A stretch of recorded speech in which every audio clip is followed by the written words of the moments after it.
নমস্কাৰ স্বাগতম জনাইছো দ্য ক্ৰছ কাৰেণ্টলৈ আৰু ষ্টুডিঅ'ত মই প্ৰহেলিকাতাই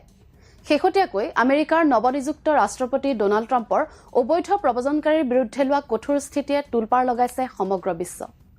ইতিমধ্যে অবৈধ প্ৰব্ৰজনকাৰীৰ বিতৰণৰ প্ৰক্ৰিয়াও আৰম্ভ হৈ গৈছে আমেৰিকাত এই ক্ষেত্ৰত ভাৰতীয় প্ৰব্ৰজনকাৰীও পিছ পৰি ৰোৱা নাই ডোনাল্ড ট্ৰাম্পৰ এই কঠোৰ সিদ্ধান্তৰ পাছতে ইতিমধ্যে প্ৰায় 200তকৈও অধিক ভাৰতীয় অবৈধ প্ৰব্ৰজনকাৰীক আমেৰিকাৰ C-17 সামৰিক বিমানৰ জৰিয়তে বিতাড়িত কৰা হৈছে কিন্তু লক্ষণীয়ভাৱে আমেৰিকাত ইমানকৈ ভাৰতৰ প্ৰব্ৰজনকাৰী সংখ্যা বৃদ্ধি হয় কেনেকৈ এই প্ৰশ্ন যদি বিচাৰ কৰি চাওঁ তেন্তে ইয়াৰ এটাই মাত্ৰ উত্তৰ হ'ব ডাংকি পথ এই ডাংকি পথে হৈছে অবৈধ প্ৰব্ৰজনকাৰীসকলৰ বাবে আমেৰিকাত প্ৰৱেশ কৰাৰ প্ৰধান তথা একমাত্ৰ পথ এই পথ কিন্তু ইমান সহজ নহয় যদিও আমেৰিকাত প্ৰৱেশ কৰাত এই পথে সহায় কৰে তাতোতকৈ অধিক এই পথে কিন্তু বিপদজনক হিচাপে পৰিগণিত হয় বহু ক্ষেত্ৰত এই পথত মহিলাৰ ধৰ্ষণ কাণ্ডৰ সমান্তৰালকৈ বহু হত্যাকাণ্ড সংঘটিত হোৱাও পৰিলক্ষিত হয় এক কথাত ক'বলৈ গ'লে মুঠেও সুৰক্ষিত নহয় এই ডাংকি পথ তেনে এক ঘটনাৰ সন্মুখীন হোৱা এগৰাকী ব্যক্তি হ'ল পাঞ্জাবৰ হৰজিন্দৰ সিং 30 বছৰীয়া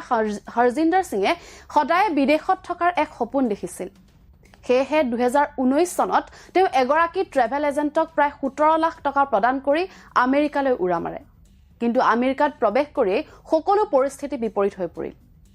ইণ্ডিয়ান এক্সপ্ৰেছৰ এক প্ৰতিবেদন অনুসৰি তেওঁৰ যাত্ৰাৰ সময়ত হৰজিন্দৰ সিঙে উপলব্ধি কৰিলে যে ট্ৰেভেল এজেণ্ট গৰাকীয়ে তেওঁ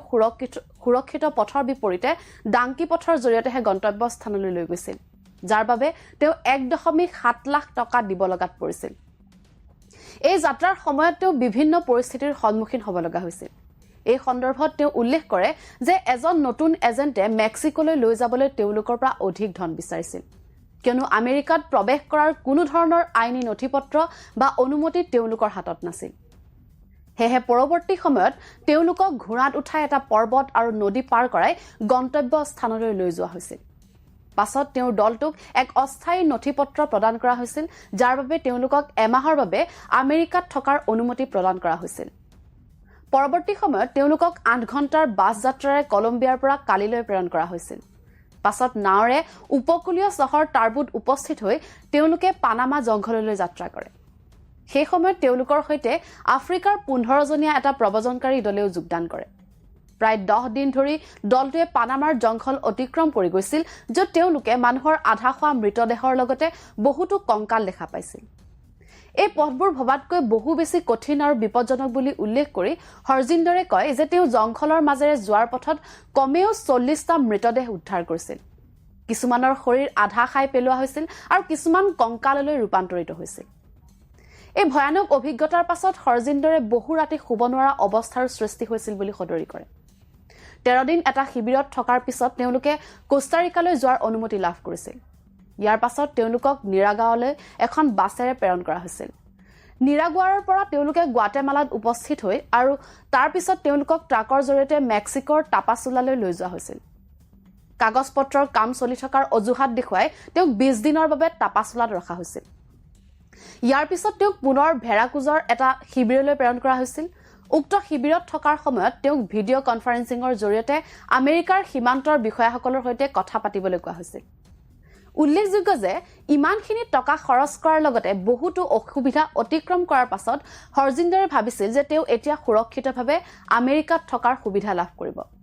কিন্তু বাস্তৱত তাৰ উলুটাটোহে হ'ল প্ৰায় 4 মাহৰ অন্তত তেওঁক আমেৰিকাৰ পৰা ভাৰতলৈ বিতাড়িত কৰা হৈছিল বৰ্তমান এই ঘটনাটো সংঘটিত হোৱা প্ৰায় 5 বছৰ পাৰ হৈ গৈছে কিন্তু আজিও তেওঁ পানামাৰ জংঘলৰ সপোন দেখাৰ কথা কয় য'ত তেওঁ আন্ধাৰ জলাশয় আধা খোৱা শৰীৰ তেওঁৰ ভৰি জলাশয়ত আবদ্ধ হৈ পৰাৰ কথা সদৰি কৰে আৰু অৱশেষত যেতিয়া তেওঁ কিছুমান সেনাবাহিনী প্ৰত্যক্ষ কৰিছিল তেতিয়া তেওঁ ভয় খাইছিল যদিও একে সময়তে তেওঁ হতাশও অনুভৱ কৰিছিল আনহাতে ভাৰতলৈ বিতাড়িত হোৱাৰ পিছত তেওঁ ভয়ত কেইবামাহ ধৰি নিজকে ঘৰৰ ভিতৰত আবদ্ধ কৰি ৰাখিছিল তেওঁ উল্লেখ কৰে যে সময় অতিবাহিত হোৱাৰ লগে লগে তেওঁৰ আত্মবিশ্বাস বৃদ্ধি পাবলৈ আৰম্ভ কৰে তাৰে পৰিপ্ৰেক্ষিতত তেওঁ 14 একৰ মাটিত নহৰু ঘেঁহু আৰু ধান খেতি কৰিবলৈ আৰম্ভ কৰে ইয়াৰ দ্বাৰা তেওঁ বছৰি প্ৰায় 9 লাখ টকা উপাৰ্জন কৰে যদিও বৰ্তমানলৈকে তেওঁ সম্পূৰ্ণ ঋণ পৰিশোধ কৰিব নোৱাৰাৰ কথা উল্লেখ কৰে উল্লেখযোগ্য যে হৰজিন্দৰৰ এই সমগ্ৰ ঘটনাৰ প্ৰতি লক্ষ্য কৰিলে দেখা যায় যে কিদৰে মানুহে কেৱল মাত্ৰ এটা সপোন পূৰণ কৰাৰ বাবে নিজৰ জীৱন বিপদাপন্ন কৰি তুলিব পাৰে কিমান সাহস থাকিলে মানুহে এনেধৰণৰ পথ বাছি ল'ব পাৰে সেয়া এক চিন্তনীয় বিষয়লৈ পৰিগণিত হৈছে